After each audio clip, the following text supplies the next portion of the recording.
It might bore you, but if you're a female and if you're facing something similar, I guess it might just help. Because the reason why I'm documenting this is so that if any of you are facing a similar situation as mine, maybe you can share me your experiences, or you could just, you know, I don't know, maybe you could relate to it somehow.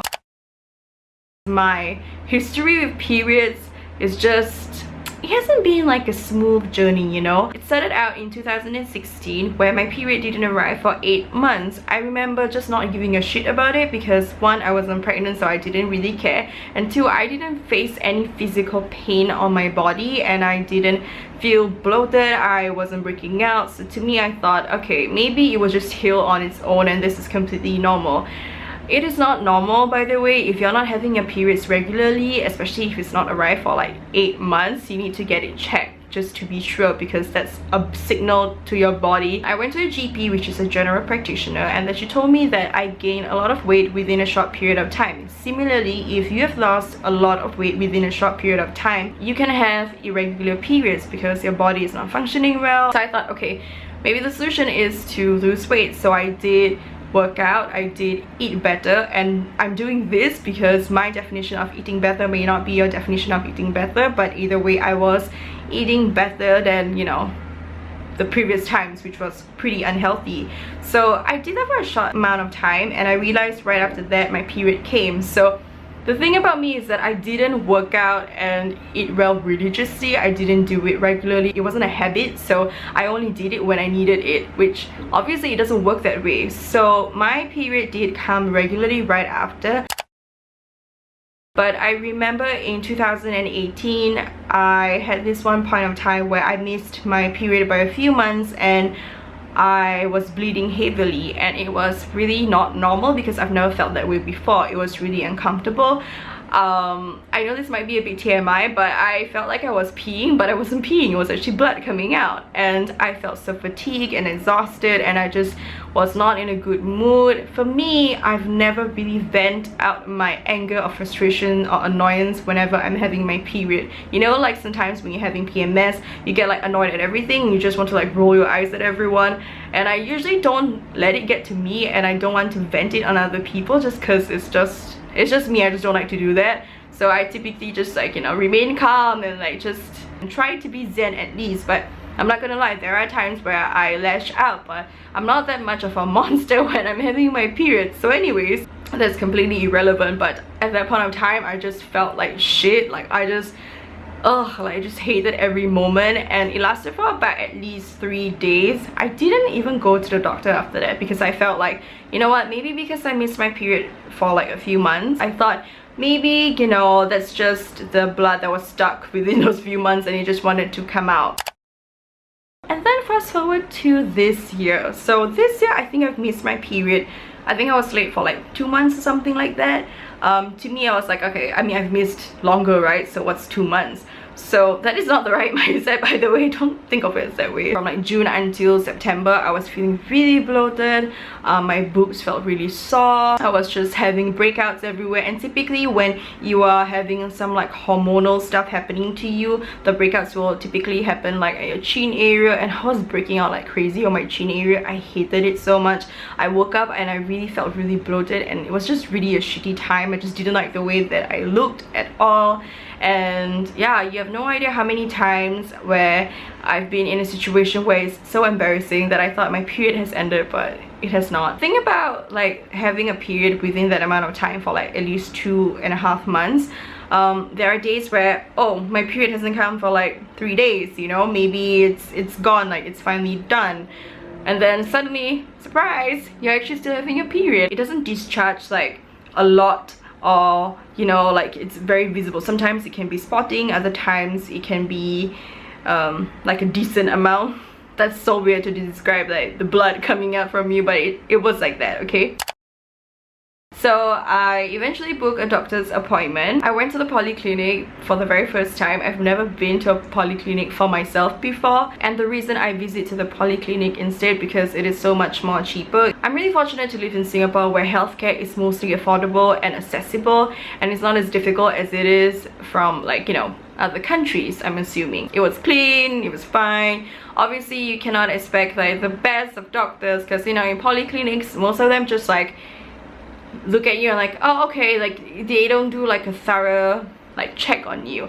I guess that's just how it is. I don't know. I had to read the Google reviews and find out from people who've went to polyclinics before and see like, oh, how's their experience, because I don't know, I feel like I'm one of those people that if I've never been to a certain place and it's my first time going in, I like to do like a thorough check because I can get a bit paranoid, and you know, I just don't want to waste my time going to a place and knowing that the people there don't really give a shit about you. But thankfully when I went there, people were really nice, the doctor was great, and I don't know, maybe I was like lucky in a sense that I got to, you know, meet a doctor that is like caring because I've had stories from my sister that, oh, there are certain doctors you have to avoid because, you know, they can be rude to you, or when you question them about certain things, they will just get annoyed and they will just snap at you, which I think is ridiculous, because if you're a doctor, you're supposed to be empathetic,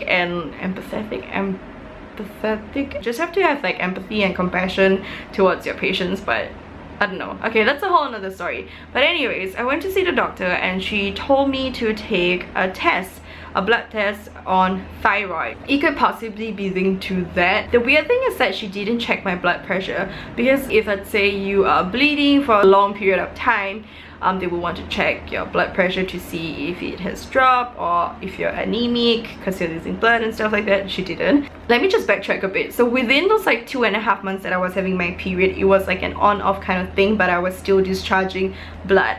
But I finally booked it because I was bleeding so heavily and I had to change every 2-3 hours, which was just affecting my life, to be honest, like my routine of like doing whatever, like my daily life. Fortunately, I don't have any cramps. I was just bloating. I guess it's normal when it's like a GP, they would just kind of like stress you to take like medicine. Like they're like, oh, do you need medicine for your drowsiness? Do you need medicine for your cramps? Do you need medicine? Like there's a medicine for every single thing, and I am the type of person that doesn't like to take like pharmaceutical drugs. And I'm not saying that it's wrong. Like for me, if I can, you know, heal myself or, you know, do it naturally as possible without taking any drugs, I might as well just do that instead of like, you know, taking a possible drug that has certain side effects, which to me doesn't make sense.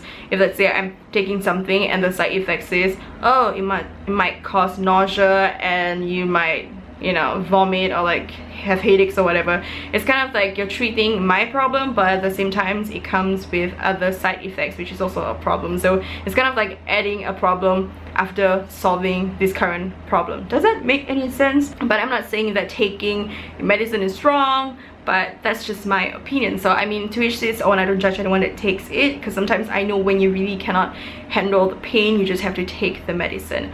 So she prescribed me to this thing called tranexamic acid. I hope I'm pronouncing that correctly. So she basically gave me these tablets. This won't stop your period, FYI. This would just slow down and lessen the blood that is oozing out from you. And when I Google about it, some of it they use for like during surgeries, if let's say you're having, you know, a lot of blood coming out from you. She did mention that take it only if you need it. When I went back home, remember how I said that I didn't have any cramps, but oh my gosh, I felt at that moment when I reached home there was a demon trying to like pull out my uterus or something. I was just so uncomfortable. I had to like clench my toes and my fists and just try to, you know, get on with life as normal as possible, but it was affecting me so badly. I was changing like every 2-3 hours and I was like, you know, there's just so much blood coming out. I feel really tired, so I just decided to take the medicine. And I was just kind of like 50-50 about it, like should I take it, should I not take it? But there just comes to a period of time where you're just like, whatever, let me just try it. I did have to take the tablets, 2 tablets 3 times a day, so technically 6. I only took once, and right after that I started to question, thinking that if this is menstrual blood coming out of me, it is supposed to, you know, go out from your body, right? Why am I taking a medicine to slow it down? So I was just like, okay, I just took it once and I didn't take it anymore, and I just let, you know, the whole blood thing ooze out of me for like at least, I think it lasted for about at least 5 days if I'm not wrong. The next week I went to the doctor to see, you know, the test results, and thankfully I didn't have any thyroid problems. Everything was fine. I was happy about it, but she did refer to me to a gynecologist at a women's hospital, which the earliest appointment that I could get was in October. So that's a pretty long time, but even though the thyroid test came out fine and I finally finished my period and I feel fine again, I feel great, I still need to get it checked because I really want to know like what's going on, because you know, sometimes when things like this happen, you have no idea whether it could be hormonal imbalance, it could be a fibroids, it could be PCOS, or it could be something else, like I don't know, inflammation or some shit like that. I'm not a professional doctor, I don't know what's going on. I can only just like Google stuff, and sometimes it can be a scary place because you know how sometimes Google can give you like certain answers that you don't want to know, like you might die the next day. I know that even if I don't go to a gynae to get it checked, this irregular period thing might just happen again, and who knows, it might be worse, and it's just best to get it checked once and for all so that I know what are the next steps, or like next steps, the solution to take. For the time being, all I can do now is just to try and take care of my health. Obviously, I'm not perfect at all, so I try to be as active as possible. I try to eat better. That's pretty much that I can do, and I'm doing as much research as I can. Honestly, it's been quite interesting learning a lot about, you know, all these things, especially about the woman's reproductive system and all that stuff, and just listening to podcasts about, you know, the gut health, microbiome, the inflammation, that sort of thing. It has definitely helped me to educate myself about just health in general, especially women's health. I think that's just really important, just to know more about your body and how to really take care of it. And I think the more I learn, the more I know, and obviously you have to, you know, practice it instead of just like learning about it. Like what's the point of like knowing the knowledge but not like, you know, practicing it, because that's no point, right? I will obviously update you guys the moment I go and visit the gynecologist. There will be a follow-up about that, and we'll just see, you know, what goes on from there. I'm gonna turn 30 years old soon, and I don't want to just, you know, fuck around with my health. It's just very important. I feel like I say that all the time, but like I genuinely feel it now, because it's so sad. Sometimes you need something bad or severe to happen to you in order for you to change. I don't want to be like 60 years old and just like, you know, just being sick all the time, because I've seen people like that around me, and it's really scary, and it has definitely taught me to just take care of myself. And I think it's really important, because at the end of the day we only have one body, and this body is your armor, and you just have to take care of it. Let me know if you've had any experiences like mine similarly, or I don't know, like tell me your story. Like, have you ever faced this kind of thing before? I would love to start this whole like community thing where everyone is just speaking openly about their health, and it'll just be quite interesting, and who knows, we'll be like helping each other along the way, you know? If you've made it this far, thank you so much for watching, and I hope you guys have a great day, week, month, and I'll see you in my next video. Bye.